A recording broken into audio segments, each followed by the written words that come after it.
Hello everyone, welcome back to my video. आज की जो हमारी वीडियो हिंदुस्तान स्पेशल, इनके चैनल का नाम है। और इस वीडियो का टॉपिक है पाकिस्तान डीपली शॉक, भारत की इतनी बड़ी डिप्लोमेटिक जीत, पाकिस्तान के निकले आंसू। तो देखते हैं पूरा वीडियो एंड मिलते हैं वीडियो के एंड में। बट वीडियो स्टार्ट करने से पहले आप लोगों से रिक्वेस्ट है, आप लोग वीडियो देखते तो हैं बट वीडियो को लाइक और चैनल पे नए हैं तो चैनल को सब्सक्राइब भी कर लिया करें। बेल आइकन प्रेस जरूर करें जिससे हमारे आने वाली वीडियो की नोटिफिकेशन आप तक पहुंचे, क्योंकि आपका एक कमेंट और एक सब्सक्राइब हमारा मोटिवेशन बढ़ाता है। और इस वीडियो को लेके आपकी क्या थॉट है हमें कमेंट सेक्शन में जरूर शेयर करें। तो देखते हैं पूरा वीडियो। कतर जैसा मुल्क है और इस वक्त एक बड़ी खबर मिल रही है। कतर ने सभी 8 भारतीयों को रिहा कर दिया है। 8 में से 7 भारतीय भारत वापस लौट आए हैं। Which is the victory, the huge diplomatic victory for Indians. देखिए, दुनिया अपने मफादात को मुआशियात की नज़र से देखती है। हमें हर वक्त हम कुछ नहीं कर पाएंगे इसमें, ये जो है ना कि शायद ये तासुर है कि हम शायद कुछ कर पाएंगे, हम कुछ भी नहीं कर पाएंगे और हमें करना भी नहीं चाहिए। साथ ही साथ हम पाकिस्तान के पब्लिक से ये बात करेंगे, क्या ये इंडिया की डिप्लोमेटिक विन नहीं है? भारत का इन्फ्लुएंस इस वक्त इज ऑन द पीक।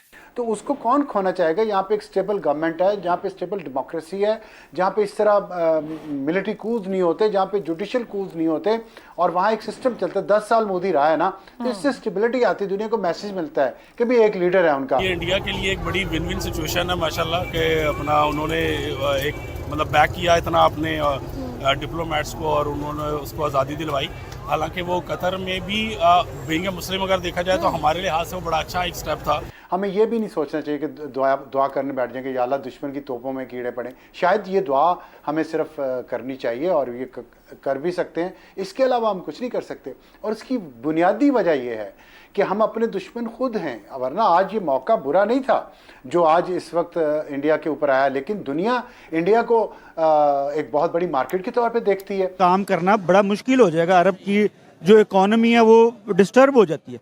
उन्होंने उसका दबाव बना के इंडिया ने अपनी डिप्लोमेसी के जरिए, अब अगले 5 साल भी शायद उसको मिल जाएं, तो ये जो 15 साल का एक रन है उसका, इसका इंडिया। खबर ये आ रही है कि इंडिया के जो फॉरेन मिनिस्टर हैं उन्होंने प्रॉपर उसके ऊपर डिप्लोमेटिक वे से काम किया और उस सजाए मौत को कतर ने ना सिर्फ कैंसिल किया है, साथ ही साथ हम पाकिस्तान के पब्लिक से ये बात करेंगे, क्या ये इंडिया की डिप्लोमेटिक विन नहीं है? और अगर कुलभूषण यादव की बात की जाए, पाकिस्तान में बहुत वावेला रहा कि भाई हमने इंडिया के जासूस को पकड़ लिया, हमारे पास प्रॉपर प्रूफ है, लेकिन आज तक इंटरनेशनल कोर्ट ऑफ जस्टिस में उस चीज को हम क्लियर क्यों नहीं कर सके, सजा क्यों नहीं दिलवा सके? क्या ये भी इंडिया की डिप्लोमेटिक विन है या नहीं? पब्लिक इसके ऊपर क्या ओपिनियन रखती है? अच्छा, जिस टॉपिक पे वीडियो रिकॉर्ड कर रहे हैं, पाकिस्तान की इंटरनेशनल लेवल पे जो डिप्लोमेसी है, फॉरेन पॉलिसीज हैं उसके ऊपर, और इंडिया की अगर कंपेयर किया जाए, उनकी डिप्लोमेसी और इंटरनेशनल लेवल पे जो फॉरेन पॉलिसी है उसके हवाले से बात कर रहे हैं। खबर एक आई कि कतर में इंडिया के 8 एक्स नेवी ऑफिसर हैं, उन्हें सजाए मौत का जो है वो ऑर्डर दिया गया। अब खबर ये आ रही है कि वो सजाए मौत कैंसिल कर दी गई है।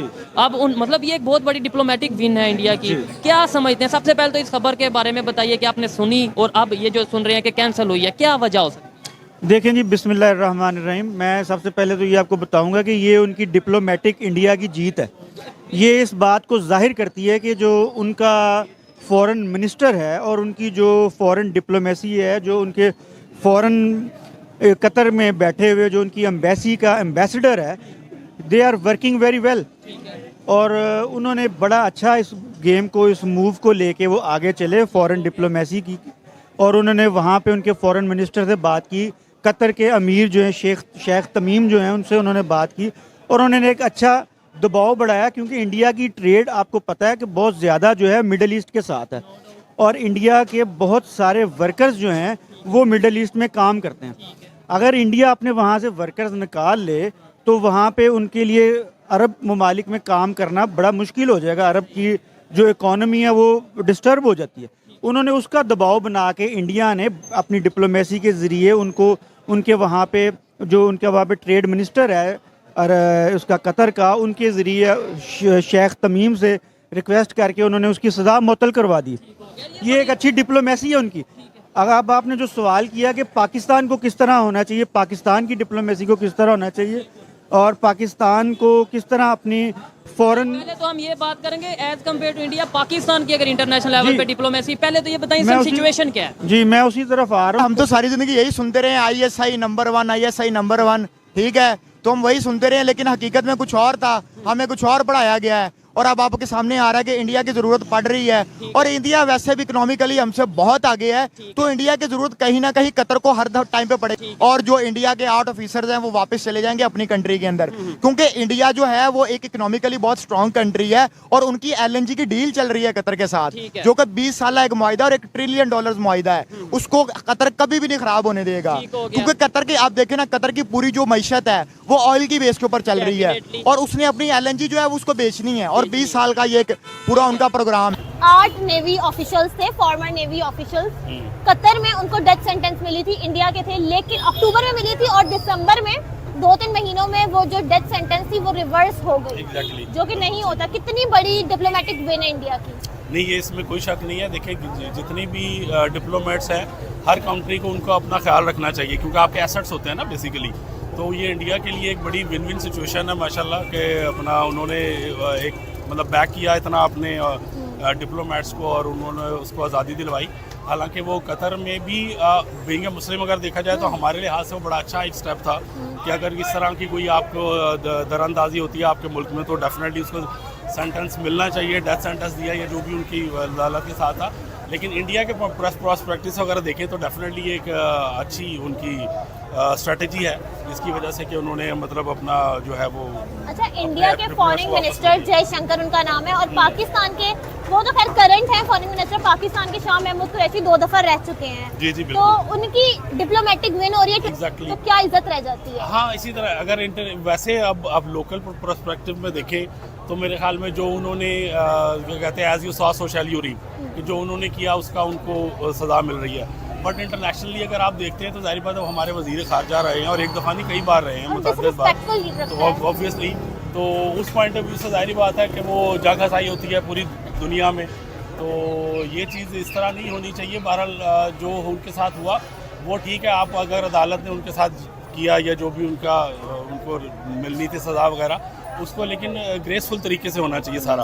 ये जो प्रोसेस है मतलब धक्काबाजी हुई, जिस तरह के अभी टीवी भी मैंने देखा कि उनको धक्के दे के और उनको बिठाया वो किया, वो इट्स डेफिनेटली वो हमारा अच्छा एक इमेज इंटरनेशनल ने नहीं जाता। तो ये चीज़ नहीं होनी चाहिए। हर एक की रिस्पेक्ट अपनी जगह पे है, तो हमें इस चीज़ का डेफिनेटली ख्याल रखना चाहिए। बाकी अगर उनके साथ जो सज़ा मिल रही है, जो हो रही है, वो जाहिर बात है जो उनके काम है उस हिसाब से। इंडिया का एक था यहाँ पे कलभूषण जाधव उनका नाम था, पाकिस्तान ने उनको प्रिजन में रखा और इंटरनेशनल कोर्ट में एक केस भी चल रहा है, लेकिन आज तक हम प्रूफ नहीं कर पाए कि वो स्पाई है। तो ये पाकिस्तान की ना एली है या फिर इंडिया की एक और डिप्लोमेटिक। तो फ्रेंड, ये थी आज की वीडियो। भारत को एक बहुत बड़ी जीत मिली है। कतर में जो 8 भारतीय नौसेना कर्मचारी थे जिन्हें मौत की सज़ा सुनाई गई थी, उन्हें रिहा कर दिया गया है, क्योंकि ये वहाँ पे जासूसी के आरोपों का सामना कर रहे थे और भारत के कहने पर इनकी जो मौत की सज़ा थी उसे उम्र कैद में बदल दिया गया। 7 नौसेना के कर्मचारी जो अपने वतन लौटे हैं, उनके जो चेहरे पे एक राहत थी। उन्होंने मोदी जी की जम के प्रशंसा की। उन्होंने ये भी कहा कि मोदी जी के हस्तक्षेप के बगैर हम नहीं छूट सकते थे। अगर मोदी जी ने इतना प्रयास नहीं किया होता तो हमें आज़ादी न मिलती। और हमें आज़ादी दिलाने के लिए हम मोदी जी के आभारी हैं, क्योंकि जो अपने वतन लौटने की जो उनमें खुशी थी उनके चेहरे पे साफ झलक रही थी। जिस तरह से वो जब एयरपोर्ट पे आए तो भारत माता के नारे लग रहे थे, क्योंकि मोदी जी ने जो कुछ भी कहा वो करके दिखाया। वो चाहे राम मंदिर का मामला रहा हो या कश्मीर में 370 धारा हटाने की, 24 घंटे में ये भारत की सबसे बड़ी डिप्लोमेटिक जीत है, क्योंकि मोदी जी ने जो कहा था वो करके दिखाया है। आई होप सो आपको वीडियो अच्छी लगी होगी। अच्छी लगी हो अपनी ओपिनियन हमें कमेंट बॉक्स में ज़रूर शेयर करें। वीडियो को लाइक, चैनल को सब्सक्राइब करें। मिलते हैं नेक्स्ट रिएक्शन में किसी अच्छे से टॉपिक के साथ। तब तक के लिए थैंक यू।